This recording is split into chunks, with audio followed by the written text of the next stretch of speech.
Hello. In the traditional motion picture story, the villains are usually defeated. The ending is a happy one. I can make no such promise for the picture you're about to watch. The story isn't over. You and the audience are part of the conflict. United Nations headquarters, which was built in 1945 and financed largely by John D. Rockefeller. Inside UN headquarters is an ominous meditation room. The custodian of the meditation room is Lucis Trust Company. At one time, the Lucis Trust was located at 666 United Nations Plaza and was formally named Lucifer Publishing Company. The Rockefeller-funded UN meditation room is 33 feet long and 18 feet wide. 18 feet is 6 plus 6 plus 6. The small, dimly lit, windowless room was built in the shape of a pyramid that is laying on its side. At the center of the room is a 4-foot-high, black, casket-shaped stone slab which weighs 6.5 tons and is extremely magnetic and rests on a concrete pillar. The pillar descends beneath the floor into the bedrock and taps into the Earth's hyperdimensional energies to induce a state of altered consciousness. Not far from the meditation room is the United Nations Security Council chamber. This is the emergency room of the UN, where the world leaders meet when there is a threat to peace. They decide the fate of nations. Notice the giant mural that towers over the Security Council room. The central focus of the UN mural is the phoenix bird that has risen. The phoenix bird is a symbol of Lucifer. Egyptians believed that the phoenix symbolized a god who rose to heaven in the form of a morning star like Lucifer after his fire immolation of death and rebirth. Notice that the phoenix bird is not standing above his own ashes. He is standing above his old skin. Like a snake, he has shed his old skin and is revealing himself as God at the center of the mural. At the top left, there is a church steeple without a cross. The missing cross symbolizes the death of Christianity. Below, a woman receives the rays of the sun god, while the man in front of her plays Pan's flute. To their right are two pyramid symbols and people joined together by a long blue serpent-like cloth. Below the risen phoenix, a sword is driven through a dragon beast. This represents the killing of old beliefs and religions that depicted Lucifer as a beast. The New World religion worships him as beautiful. Behind the phoenix, the ghostly figures of the walking dead are stepping into a void. They symbolize depopulation. On the right panel, the pale horse from the book of Revelation is the bringer of death to humanity through weapons, hunger, and disease. The man is releasing him. The chained black man represents slavery, while the top panel of the mural shows a technologically advanced white race who control industry, art, and science. In this post-apocalyptic mural, the military man standing on the tail of the beast represents worldwide military power. He tips his helmet to the elite, who are climbing out from underground cities where they safely hid from the apocalypse. In the main oval panel above the phoenix bird, a woman is holding flowers. She is the bride in a wedding ceremony. Could the newlyweds symbolize William and Kate? The serpent in human form is tempting the little girl Eve, who accepts the apple. On the right side of the top panel, a reptilian green creature with scaly skin is dancing with a naked woman while musicians entertain him.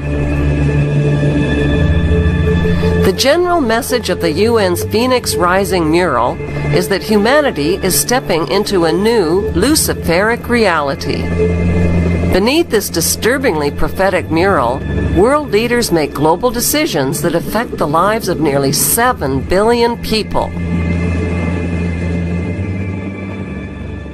Guido von List believed in renouncing Christianity and returning to the pagan religions of the ancient Europeans.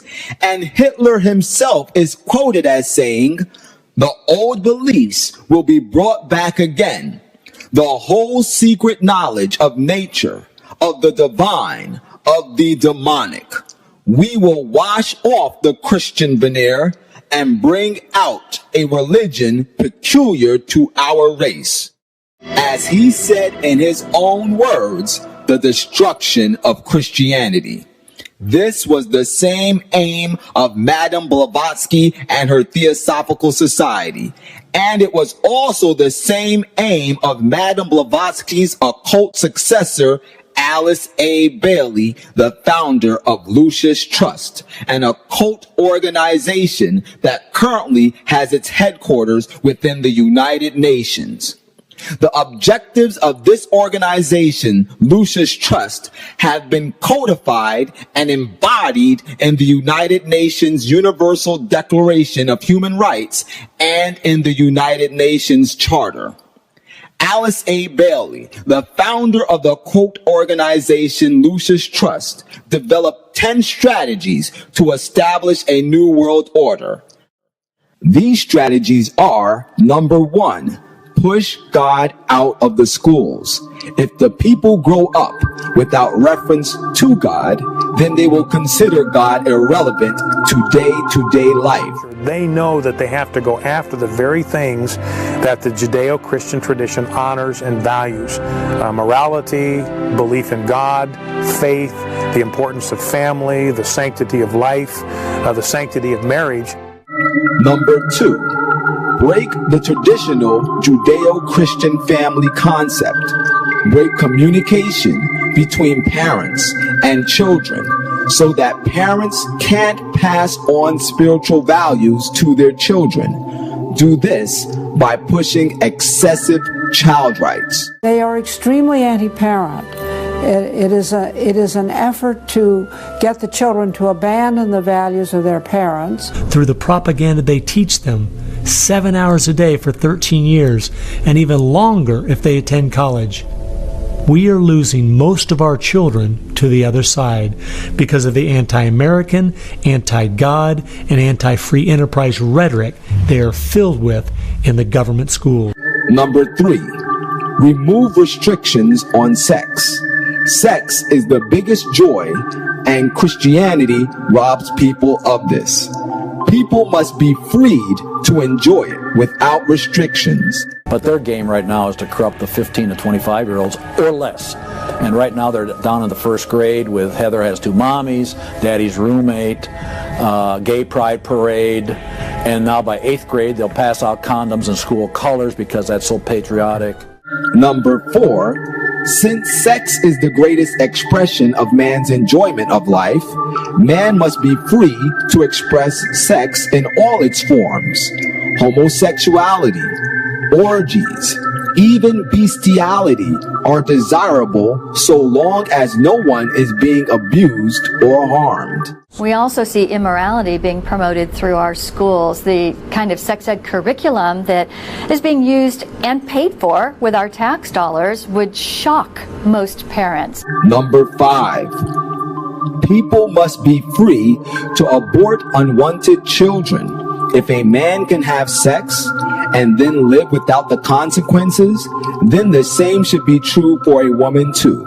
They are for the entire feminist agenda, starting with abortion on demand, tax-funded abortions. Number 6, every person develops soul bonds. So when a soul bond wears out, a person must be free to divorce. When one starts to grow, one must be free to get together with that person, even if they are married. Their entire purpose was to detach our culture from any moral anchors whatsoever. Number 7, diffuse religious radicalism. Christianity says Jesus is the only way.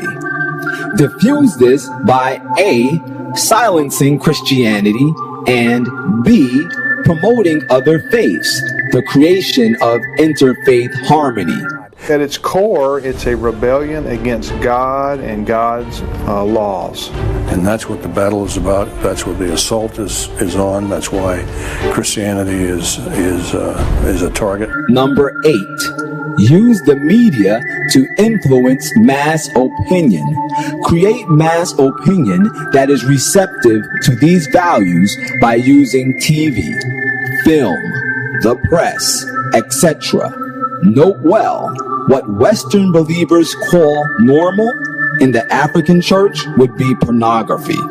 They look at what holds society together, they understand it, but they don't want that. They want change, and they will subvert and rot every good and decent thing we believe in. Number 9. Debase art in all its forms. Corrupt music, painting, poetry, and every expression of the heart, and make it obscene, immoral, and occultic. Debase the arts in every way possible. They've done everything in their power to dumb down our children, undermine our families, rewrite our history, and promote obscenity and immorality everywhere that they can. And number 10.